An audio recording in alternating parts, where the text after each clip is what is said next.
Shalom, selamat pagi. Video ini berisi tentang pembahasan latihan soal tema 7 subtema 1 halaman 108 sampai dengan 110. Silakan disimak dan jangan lupa di subscribe ya, supaya tidak ketinggalan dengan video-video selanjutnya. Bupena halaman 108, latihan muatan IPA KD 3.7. Pertanyaan nomor 1. Berikut yang bukan ciri-ciri benda gas adalah? Jawabannya D. Memiliki bentuk dan volume tetap. 2. Bensin yang dibiarkan dalam wadah terbuka lama-kelamaan akan habis. Peristiwa tersebut menunjukkan proses. Jawabannya C. Menguap. 3. Kamper yang kita letakkan di kamar mandi lama-kelamaan akan habis. Peristiwa tersebut merupakan contoh perubahan wujud benda yang disebut. Jawabannya menyublim. 4. Saat air membeku menjadi es, maka terjadi perubahan wujud benda, yaitu dari benda cair menjadi benda padat. 5. Perhatikan gambar di buku Bupena halaman 108. 5A. Apa proses perubahan wujud benda yang terjadi pada kristal es tersebut? Jawabannya, uap air menjadi salju atau kita sebut mengkristal. 5B.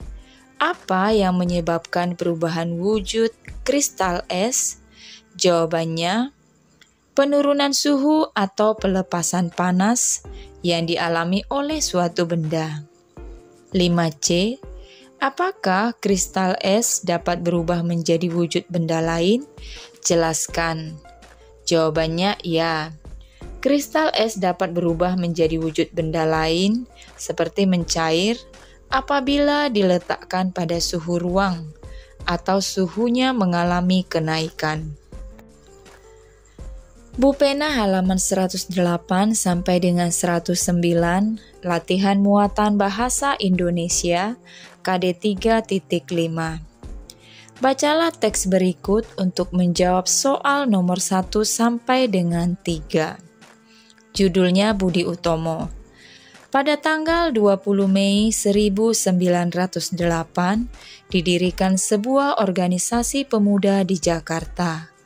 Organisasi tersebut bernama Budi Utomo.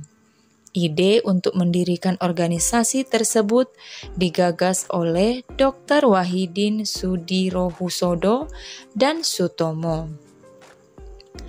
Organisasi Budi Utomo diketuai secara langsung oleh Sutomo. Melalui Budi Utomo, Sutomo mengumpulkan para pemuda Indonesia yang memiliki cita-cita yang sama, yaitu untuk memajukan bangsa Indonesia.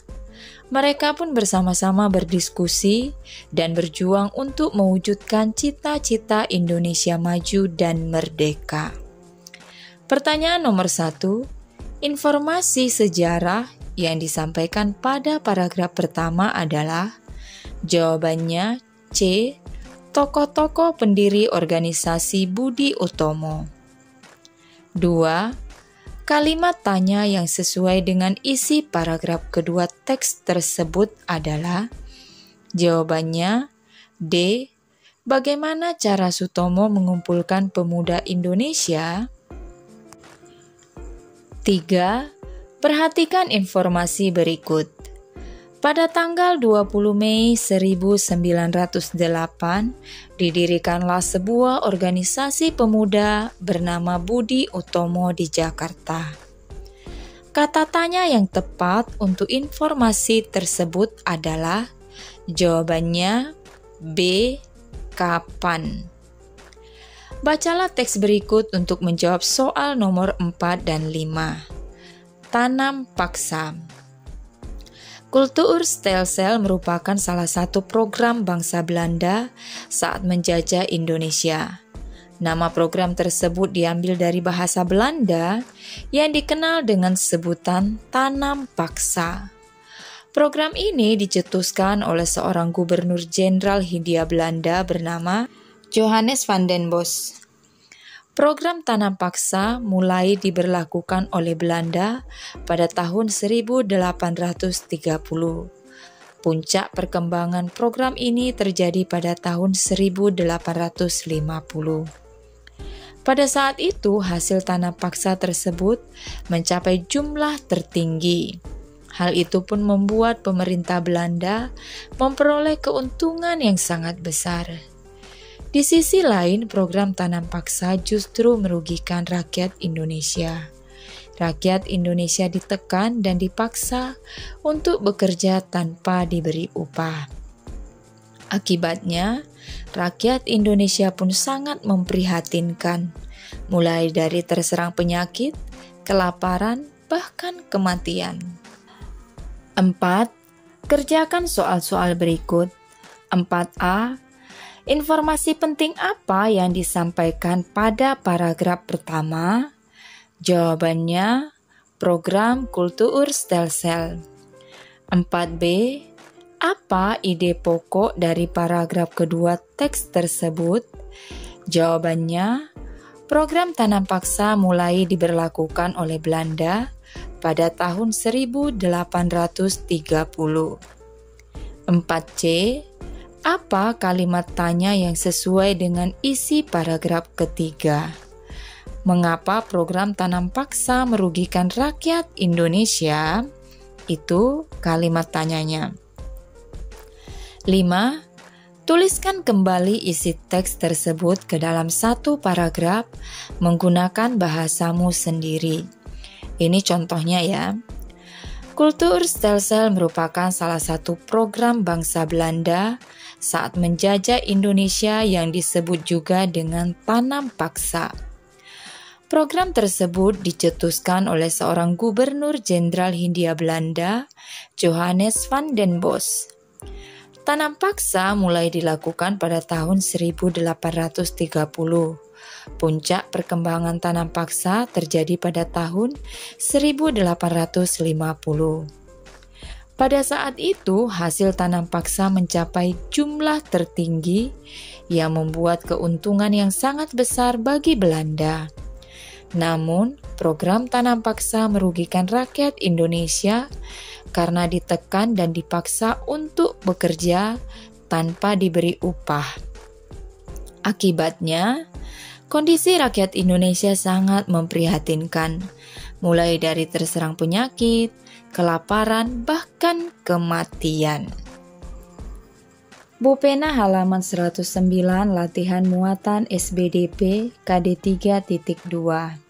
1. Berikut yang bukan merupakan ciri-ciri tangga nada diatonis minor adalah: jawabannya C. Penuh semangat. 2. Jarak susunan tangga nada diatonis mayor adalah: jawabannya C. 1 1 setengah 1 1 1 setengah. 3. Lagu kicir-kicir merupakan lagu yang bertangga nada. Jawabannya mayor. 4. Tuliskan dua lagu daerah yang menggunakan tangga nada diatonis minor.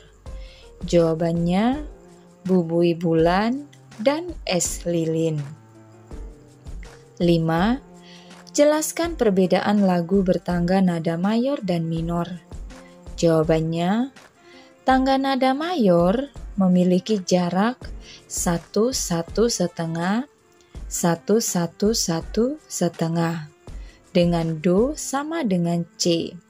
Sedangkan tangga nada diatonis minor memiliki jarak 1 setengah 1 1 setengah 1 1 dengan nada Do sama dengan A. Bu Pena halaman 110 latihan muatan PPKN KD 3.3. 1. Sikap yang harus dikembangkan dalam masyarakat yang beragam seperti Indonesia adalah: Jawabannya C. Saling menghargai perbedaan dalam keberagaman. 2. Lani berasal dari suku Jawa. Saat ada pagelaran budaya di sekolah, Lani dan teman-teman diminta untuk menampilkan tarian pendet dari Bali.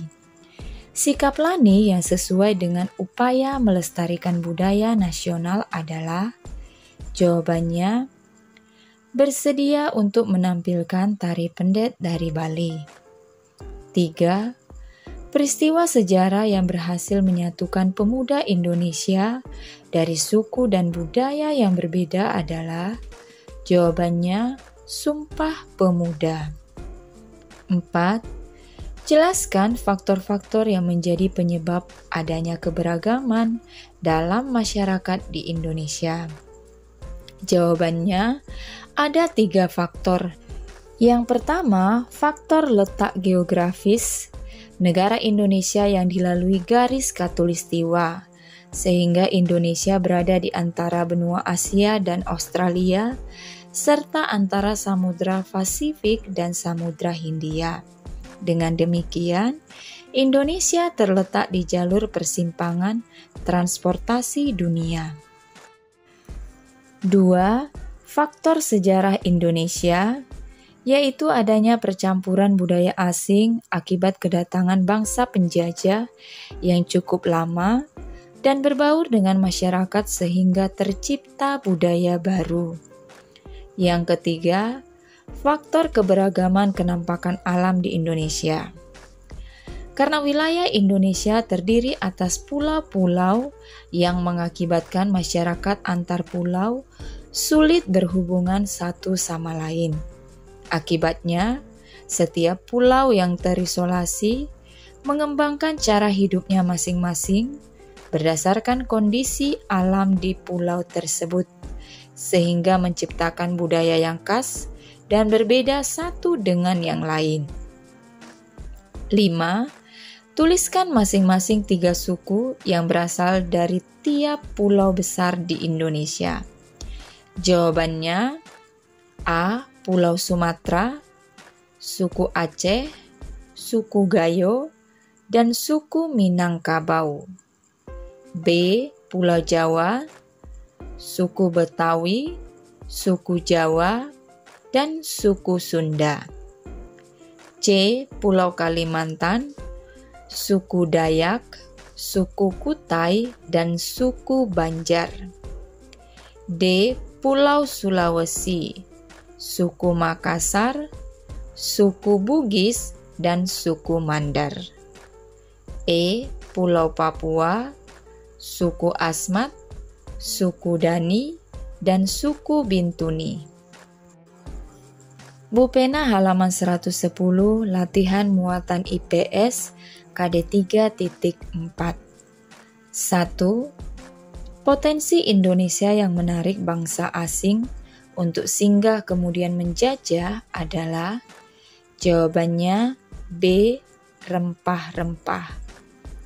2. Organisasi yang menandai kebangkitan nasional Indonesia adalah, jawabannya D. Budi Utomo. 3. Perjuangan rakyat Maluku yang dipimpin oleh Sultan Ternate pada tahun 1533 dilakukan untuk mengusir bangsa titik-titik dari Maluku. Jawabannya bangsa Portugis. 4.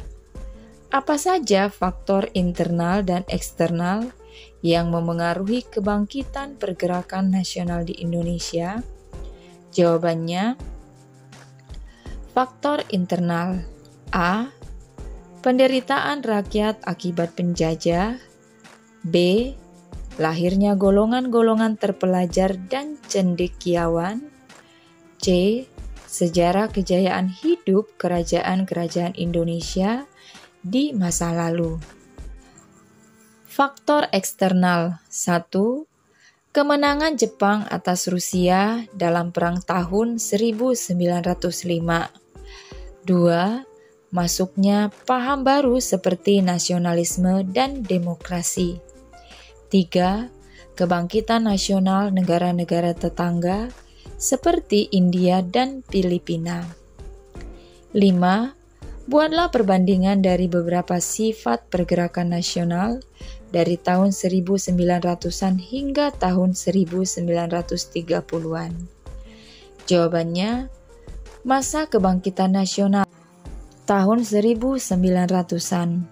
Karakteristik, babak baru perjuangan bangsa Indonesia melalui organisasi di bidang pendidikan, politik, ekonomi, maupun sosial budaya. Contoh organisasinya, Budi Utomo, Sarekat Islam, Indise Parti, dan Muhammadiyah.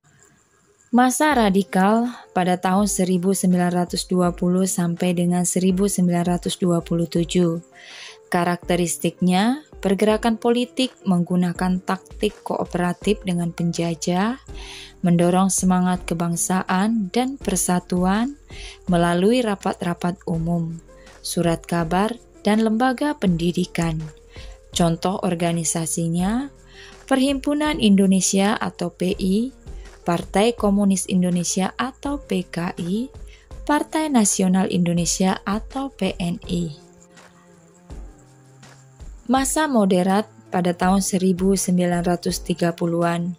Karakteristik, pergerakan politik menggunakan taktik kooperatif dengan penjajah, memperjuangkan kepentingan rakyat dengan mengirimkan wakil-wakilnya dalam Dewan Perwakilan Rakyat atau Volkrat. Contoh organisasinya Parindra dan Gerindo. Sekian saja pembahasan hari ini. Shalom.